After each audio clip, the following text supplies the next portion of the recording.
Todas estas joias lindas e caras são minerais ou vieram de minerais. Estes são apenas alguns de uma variedade incrível.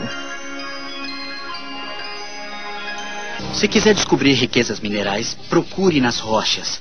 Mas vai ter de quebrá-las primeiro.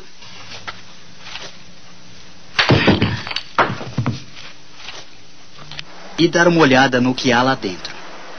Então você pode fazer um polimento, porque é isso que faz aparecerem as cores. Ou pode cortá-las em pequenas fatias e dar uma olhada bem de perto. Se fizer isso, verá que as rochas são muito complexas. São formadas por partículas minúsculas, todas fortemente unidas.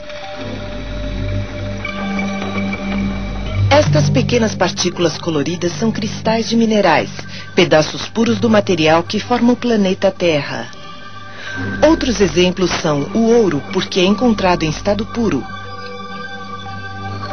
O quartzo é um mineral, é um composto chamado sílica. O diamante é um mineral, é carbono puro.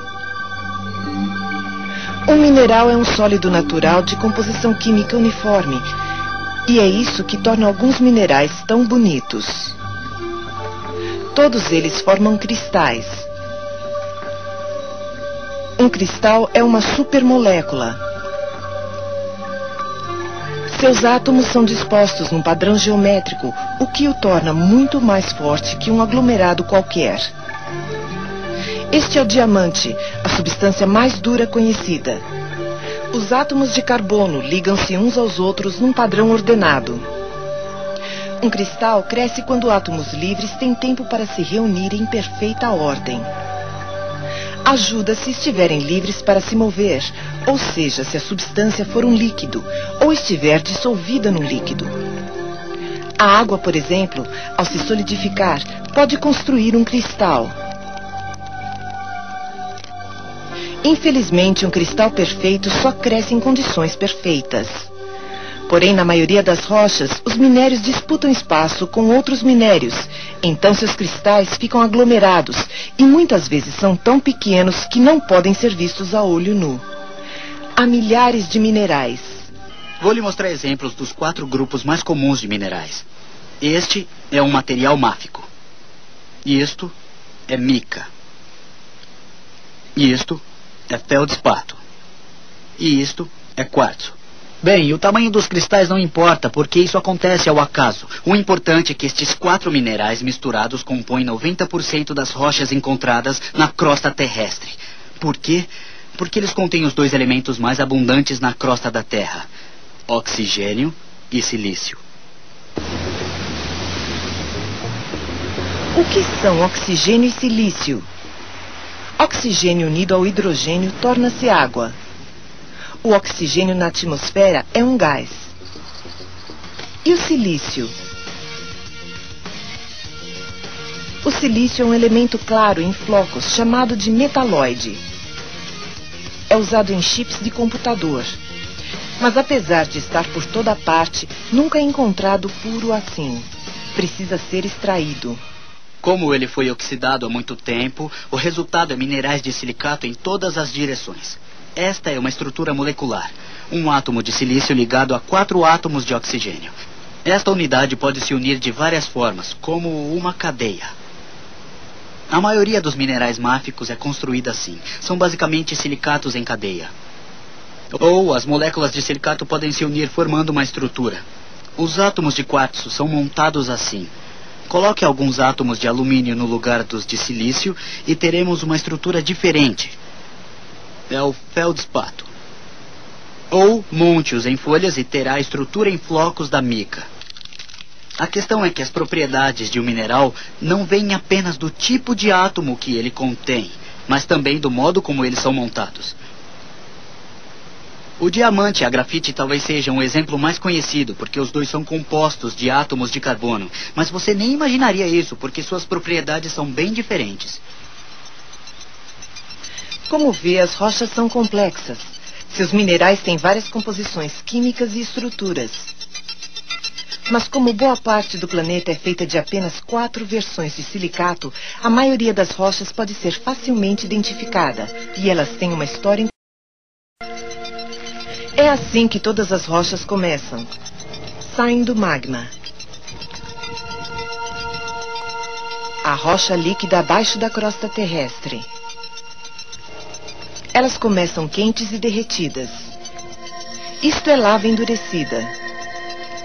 Rochas resfriadas como estas são chamadas de rochas ígneas, que vem do latim e quer dizer que nasceram do fogo. Aqui a rocha veio de um vulcão, porém muitas rochas ígneas não vieram. Muitas resfriaram e solidificaram no fundo da Terra há milhões de anos. Agora, finalmente, elas emergiram à superfície, talvez erguidas pela grande pressão, talvez descobertas pela erosão ou ambas. São chamadas de intrusivas plutônicas, numa referência à sua origem lá embaixo. Às vezes o magma, empurrado para cima, força para dentro de rachaduras na rocha sólida existente, formando rochas intrusivas. Aqui é óbvio que a rocha escura estava líquida, enquanto a rocha clara estava sólida. Alguns pedaços até racharam com a pressão e penetraram no magma escuro. As rochas ígneas são feitas de cristais entrelaçados, o que é fácil de perceber no microscópio. Ao esfriar, o mineral com a temperatura de fusão mais alta formou os primeiros cristais, que cresceram até o mineral seguinte se cristalizar à sua volta e assim por diante. Isso quer dizer que eles são fortemente unidos, por isso as rochas ígneas costumam ser muito duras. Quando a rocha em forma de lava sai direto do vulcão, ela se esfria bem rápido. Então os cristais não têm muito tempo para se formar. Este é um pedaço de andesito. Viu? Grãos pequenos. Cristais muito pequenos. E isto, por outro lado, é um pedaço de diorito. E embora estes dois sejam feitos exatamente dos mesmos minerais, os cristais deste aqui são muito maiores. Isso porque o diorito esfriou muito mais lentamente lá no fundo da Terra. Este é vulcânico, mas este é plutônico. Às vezes é possível obter cristais muito grandes. Isso aqui vem do resfriamento muito lento.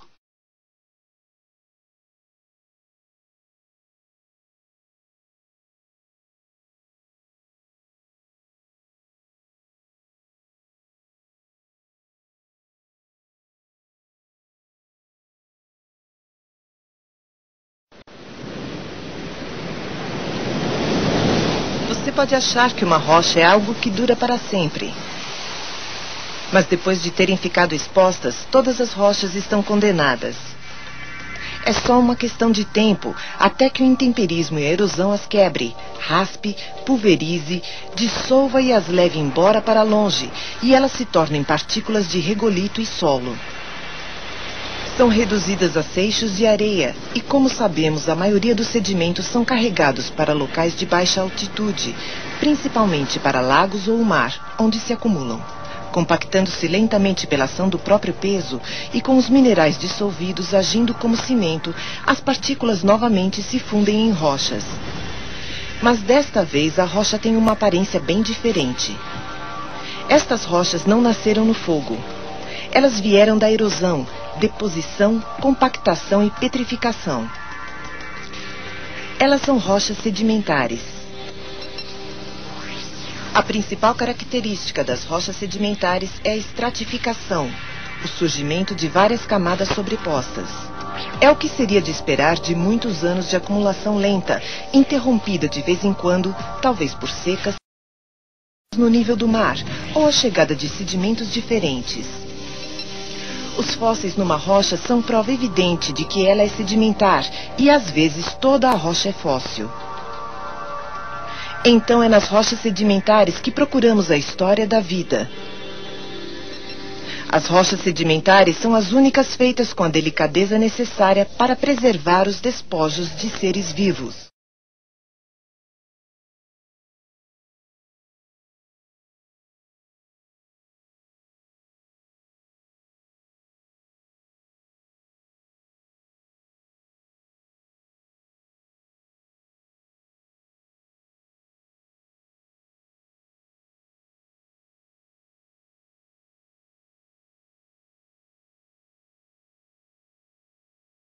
As rochas sedimentares diferem destas, chamadas conglomerados, em que dá para ver pedacinhos da rocha original por toda a parte.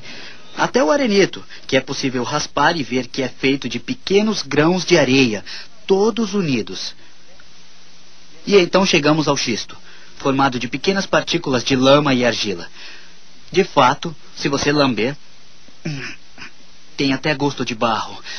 Então este é o truque das rochas sedimentares. Se olhar bem de perto, talvez raspar um pouquinho, ou até lamber, geralmente poderá dizer quais partículas contém. Assim, as rochas sedimentares são fáceis de diferenciar das rochas ígneas, duras e cristalinas. Mas o que você acha desta aqui? Ela possui camadas como uma rocha sedimentar, mas cristais como uma rocha ígnea. Este é um exemplo de uma rocha que foi torcida. Quer dizer, se uma rocha pudesse gritar, esta diria... "Ah!" Você precisará usar a imaginação para pensar nas incríveis forças que empurram as rochas para criar montanhas, que podem esmagá-las criando formas como esta, ou nas temperaturas que enfrentam ao serem empurradas para perto do manto. Poderíamos ter uma ideia se conseguíssemos torcer as rochas nós mesmos. Porém, mesmo máquinas possantes têm dificuldade para reproduzir as condições do interior da Terra. É claro que se a rocha afundar o bastante, derreterá e um dia seus minerais poderão renascer do fogo.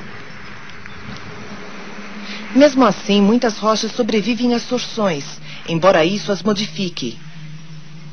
Milhões de anos depois, elas poderão ressurgir na superfície em forma alterada ou metamórfica. Então elas são chamadas de rochas metamórficas porque se transformaram. Pegue um pedaço de calcário, que é uma rocha sedimentar, aumente a pressão e a temperatura por muito tempo, e ela irá se transformar nisto, mármore, uma rocha metamórfica. Ou pegue uma outra rocha sedimentar, xisto. Aumente a pressão e a temperatura sobre ela, e os minerais serão de fato comprimidos, e você obterá ardósia. Se aumentar a pressão e a temperatura ainda mais, os minerais irão se separar e recristalizar em camadas. Esta rocha se chama gneiss. Se for muito além disso, a rocha começará a derreter. Isto é migmatito. Partes da rocha derreteram, mas o derretimento não foi até o fim. O migmatito é um exemplo de rocha que foi parcialmente derretida. Então, ela não é mais metamórfica e nem ígnea. É um pouco de cada. Isto mostra como as rochas estão constantemente cruzando fronteiras entre ígneas, sedimentares e metamórficas. Este é o ciclo das rochas, do magma à rocha ígnea, desmanchada em sedimentos, litificada ou petrificada em rocha sedimentar, talvez mudada para rocha metamórfica, que, se suficientemente aquecida, retorna ao magma, e mais todos os caminhos e atalhos possíveis no meio disso. Quantas vezes uma rocha qualquer já terá se transformado? Há 4 bilhões e meio de anos, o planeta Terra vem reciclando suas rochas de uma forma para outra. E o processo continua. Rochas ígneas continuam nascendo. O tempo e a erosão continuam decompondo as rochas. Os sedimentos continuam se acumulando. E as montanhas continuam sendo erguidas. Os humanos precisam das rochas para muitas coisas, de ferramentas de corte a argila para potes. Agora, com uma compreensão melhor, a ciência da geologia estuda o ciclo das rochas com atenção, porque isso pode nos levar a compreender metais, pedras preciosas, carvão, petróleo e gás, as matérias-primas da energia e da tecnologia.